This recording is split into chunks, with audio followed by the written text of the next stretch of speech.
Most people know this feeling. You are sitting with someone, maybe a friend, a coworker, a date, someone you have just met. The conversation slows down, then suddenly, silence. Just a few seconds, but inside your head, it feels much longer. Your brain starts searching for something to say.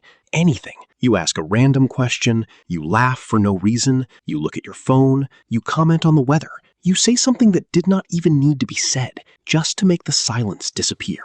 And afterward, you wonder, why did that feel so uncomfortable? Why can a quiet moment with another person feel more stressful than an actual conversation? The answer is not that silence is dangerous. It is that your brain often does not know what silence means. And when your brain cannot explain something, it starts preparing for the worst. When someone stops talking, there is no clear message. They might be thinking, they might be tired, they might be comfortable, they might not know what to say either. But your brain does not like unanswered questions, especially in social situations. So it starts filling the silence with possible explanations. Did I say something wrong? Are they bored? Do they think I am awkward? Should I say something? The silence itself may be neutral, but your interpretation of it is not. Your brain turns a blank space into a social test, and suddenly a quiet moment feels like something you need to fix. During a conversation, your brain is quietly reading the other person, facial expressions, tone of voice, eye contact, and it is constantly asking, are we okay? Do they like me? Is something wrong? When the conversation is flowing, you get constant feedback. They respond, they nod, they smile. Those small signals tell your brain the interaction is safe. But when the conversation stops, the signals disappear. Less information, more uncertainty. And when the information stops coming in, your brain does not assume everything is fine. It starts paying closer attention. Not because you are oversensitive, but because ambiguous silence is harder to read than words. And your brain knows it. Your brain is wired to catch signs of social disconnection early, not because it is dramatic, but because your nervous system treats unclear social signals as potential warnings. A short reply, a delayed message, a change in tone, a quiet pause that lasts a little too long. None of these things necessarily mean something is wrong, but your brain does not wait for proof. It notices the ambiguity, it fills in the blank, and it starts preparing for the possibility that the silence means something.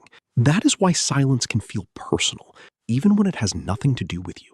Silence usually feels easier with people you know well. You can sit with a close friend in comfortable quiet, drive somewhere, eat together, watch something, without either person feeling pressure to talk, because the relationship already has evidence.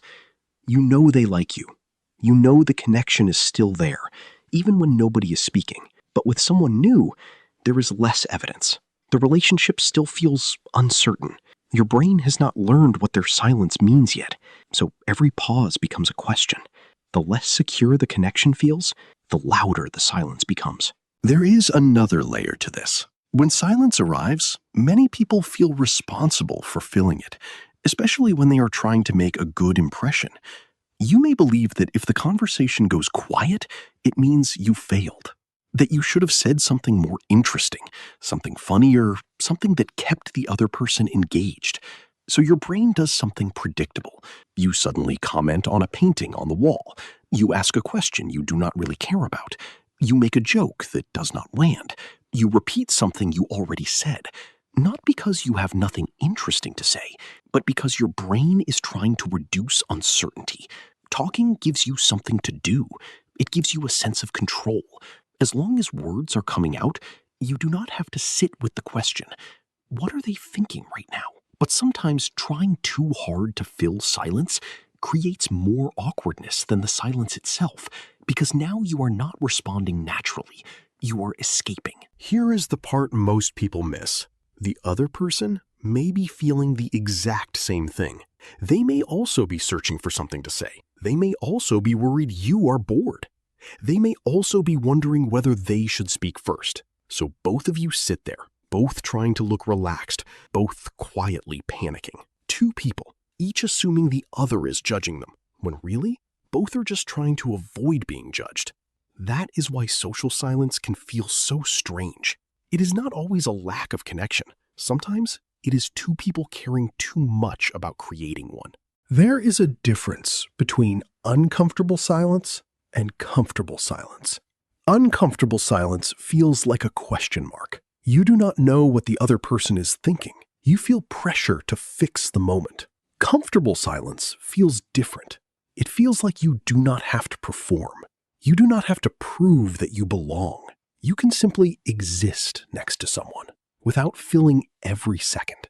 That kind of silence is often a sign of trust. It means the relationship is strong enough to survive a pause. And sometimes, the people you feel safest with are not the people you talk to the most. They are the people you can be quiet with, without wondering whether something is wrong. The next time silence arrives in a conversation, notice what your mind does. Does it immediately search for a problem? Does it assume the other person is bored? Does it rush to fill the space? Then remind yourself, silence is not always a signal. It is not always rejection. It is not always your responsibility to fix.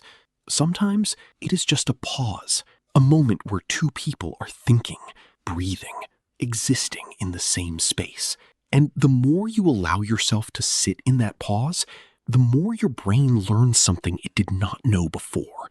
You do not have to keep talking to prove that you belong. Sometimes, the most comfortable thing you can offer someone is nothing, just your presence, without the noise. If this made you see your own mind a little differently, subscribe for more science-based psychology videos exploring the hidden patterns behind everyday thoughts and behavior. See you in the next one.